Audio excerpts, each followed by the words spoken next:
আজকে ছিল রবিবার, সকালে পড়ানো ছিল না, এর লিগে একটু হাঁটাহাঁটি করে নিলাম।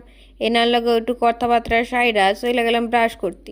তারপর আমার হেলথ ড্রিঙ্ক খাইয়া স্নান দান সাইরা নিলাম। এখন জামা কাপড়গুলো একটু মেলতাছি। বানাইলাম এক কাপ চা। চা নিয়া পড়াইতে বইসা পড়লাম। বৌদি দিছিল এক কান পাটি সাপটা, সেটাই খাইয়া দেখতেছিলাম। এরপর দুপুরের খাবার দাবার সাইরা বিকালবেলা রেডি হয়ে বেড়ায় পড়ছি।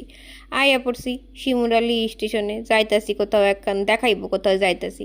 ওই যে ট্রেন আইতাছে, ট্রেনও ঢুইক্কা পড়ছে, আমিও ট্রেনে উইঠা আয়া পড়ছি কল্যাণী। ব্রিজের ওপর দিয়া পার হইয়া 4 নম্বর প্ল্যাটফর্মে আইসা এদের লগে দেখা, এদেরকে খাওয়াইয়া আমরা চলে গেলাম B2 মার্কেটে।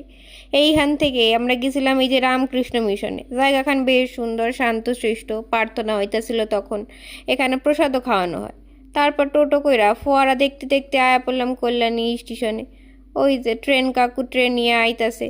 আমরা ট্রেনের আলোয় নিজেদের আলোকিত কইরা শিমুরালি স্টেশনকে টাটা কইরা আয়া পড়লাম চাকদায়। এরপর ভ্যানে কইরা পৌঁছায় গেলাম পিৎজা প্যালেসে। পিৎজা নিয়ে একটু চা টা খাইয়া বাজারে আইসা একটু ওরা কেনাকাটা করতেছিল। তারপর চলে এলাম বাড়িতে।